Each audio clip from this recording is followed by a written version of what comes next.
Você já se sentiu tão testado pela vida a ponto de pensar: o que eu fiz para merecer isso? Já teve a sensação de que o universo inteiro está contra você e que até Deus ficou em silêncio? Então, respira fundo, porque a história de hoje vai falar direto com a sua alma.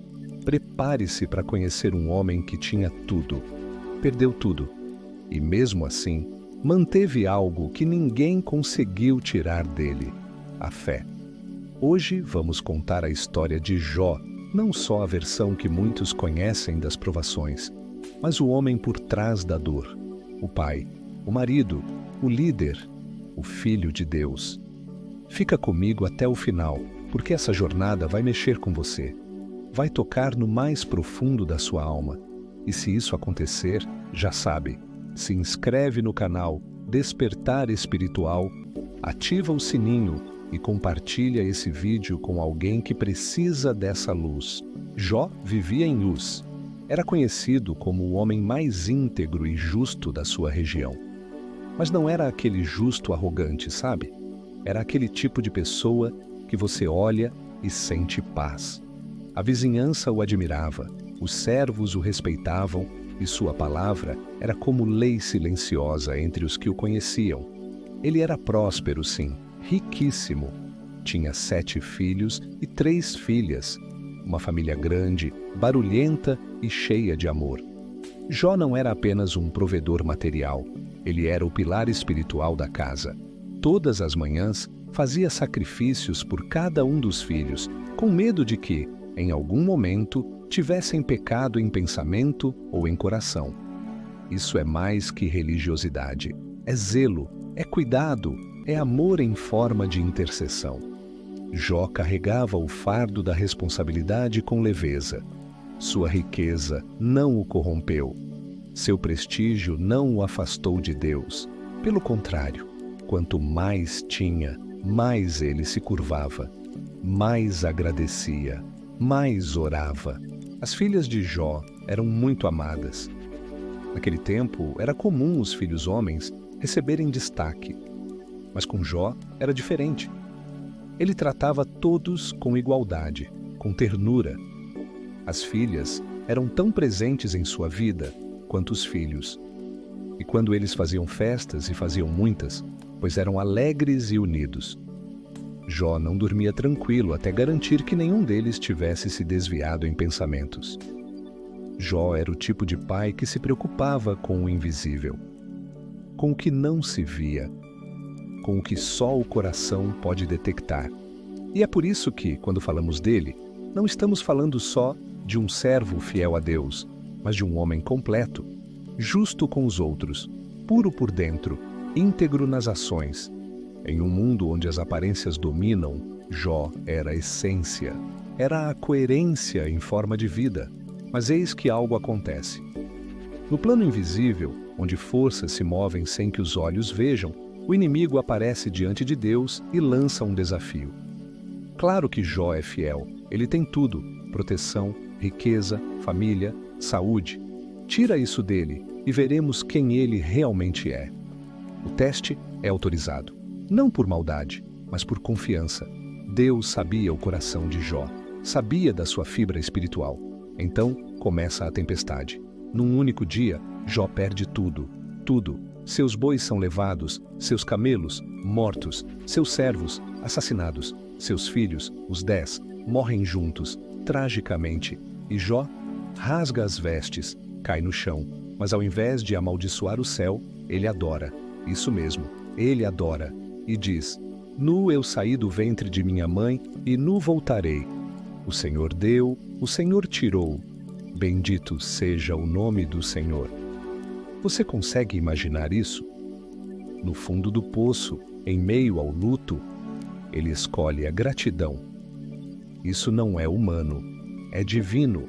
Mas o teste não termina aí. O inimigo insiste. Ele só não te amaldiçoou porque ainda tem saúde.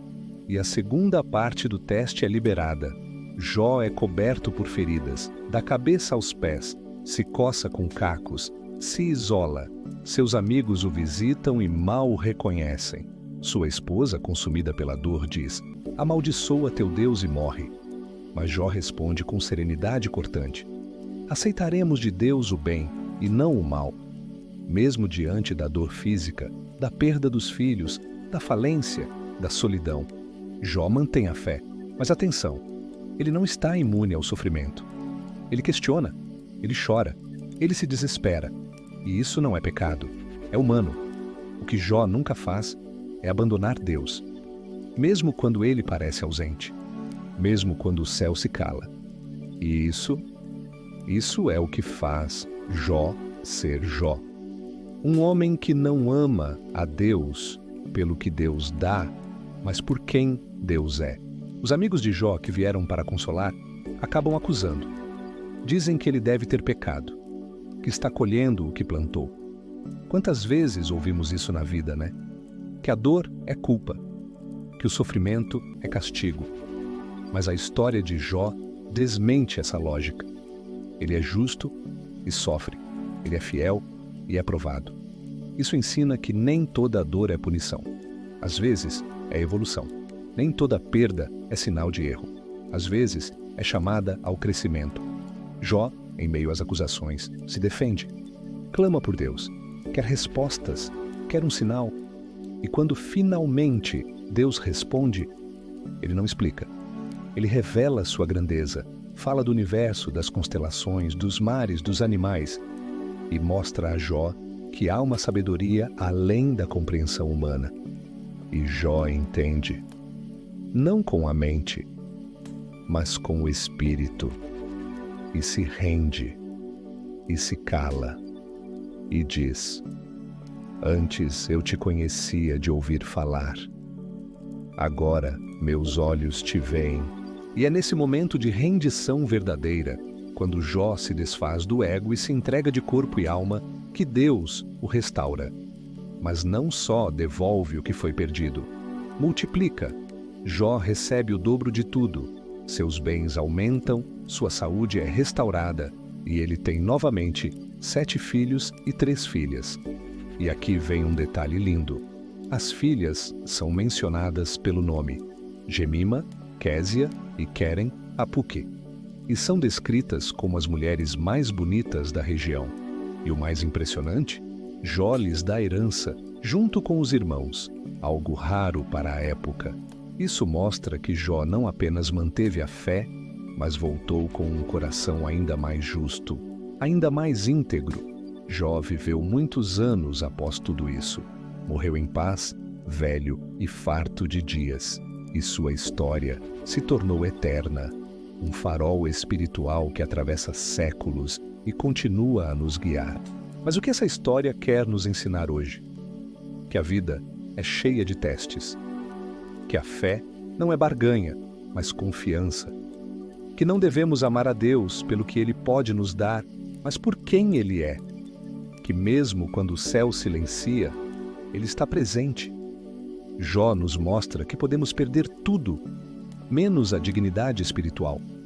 Ele nos ensina que sofrer não é fraqueza, questionar não é falta de fé, e que a maior forma de adoração é continuar firme quando tudo desaba.